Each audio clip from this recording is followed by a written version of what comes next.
Hey guys, it's Lord Sendo here. In this video, I'm going to be talking about talents in Deepwoken.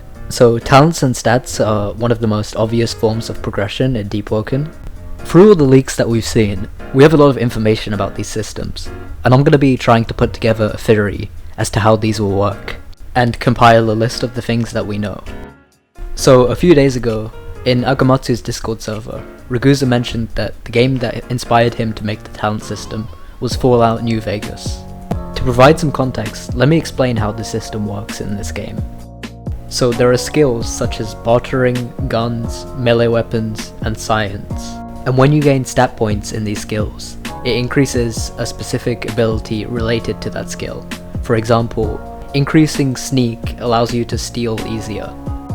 Something important to note is that the way that you increase these stats is by reading a skill book, which increases the corresponding skill by 3 stat points.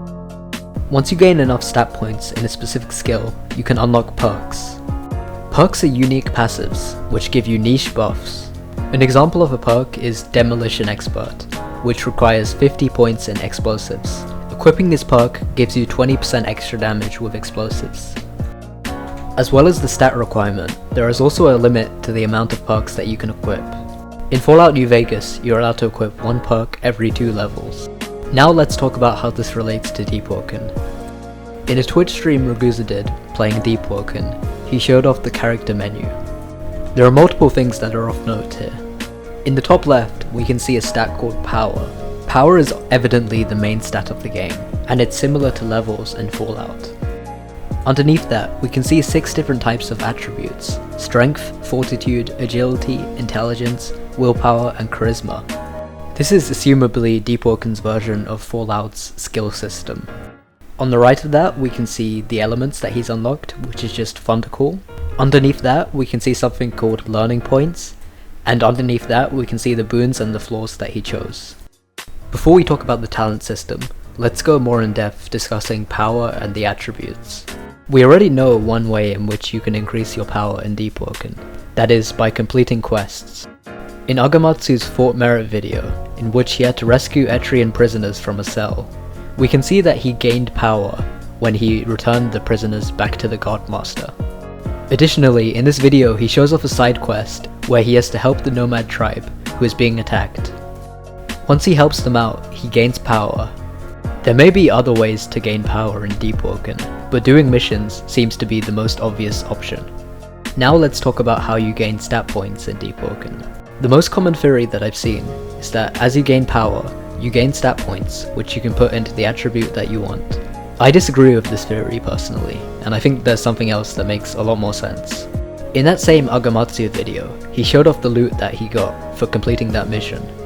I've slowed down this clip so you can pay attention to the items that he received. The one that I want to point out is called Thundercore Codex. We've seen an item with a similar name in one of Nanoprodigy's video, called a Strength Codex. Since there is a Thundercore and a Strength Codex, we can reasonably assume that there will be a codex for every magic type and every attribute. The definition of a codex is a manuscript text in book form. Do you want to know what this immediately reminds me of? Fallout New Vegas's skill books. If you remember the function of the skill books, they increase the stat points in the given attribute. I think the same thing will be true for Deepwoken. The codex will increase the stat points in the corresponding attribute. Using a Thundercore codex will increase your points in Thundercore, and using a Strength codex will increase your points in Strength. Now, a question you may have about my theory is that if skill books increase your stat points, then what do learning points do? I believe that they're used to create magic. That is the simplest answer that coincides with my theory. Now remember in Fallout how you're only allowed to use 1 perk for every 2 levels? I believe the power system will work in a similar way in Deepwoken. Talents in Deepwoken are the equivalent of perks, and power in Deepwoken is the equivalent of levels. This means that for every X power levels that you gain, you'll be able to equip 1 talent. I haven't really explained much about the talent system, so I'll do that now. In the Deepwoken Crab Leak, we got to see the campfire menu, which is where you are allowed to equip talents. This specific talent, Duelist Stance, requires 25 points in strength and gives you 25% more posture back when you parry an opponent. Like Fallout's perks, these provide niche buffs which can be huge advantages, but they also require an investment in the correlating stat point.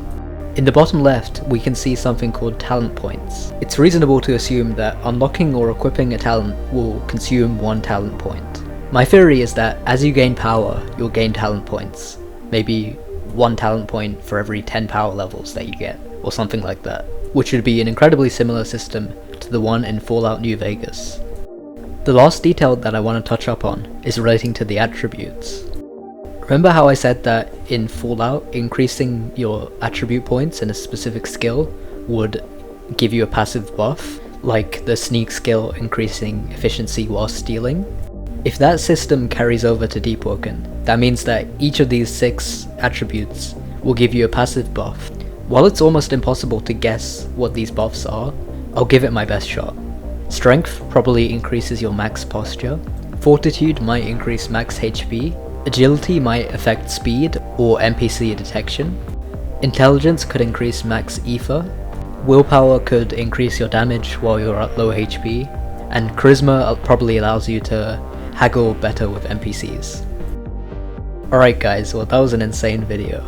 Keep in mind that most of what I just said was complete speculation, and it could definitely be wrong. And if you believe that's the case, I invite you to debate me on why in the comments. I'd love to hear what you guys have to say. As always, thank you for watching and peace out.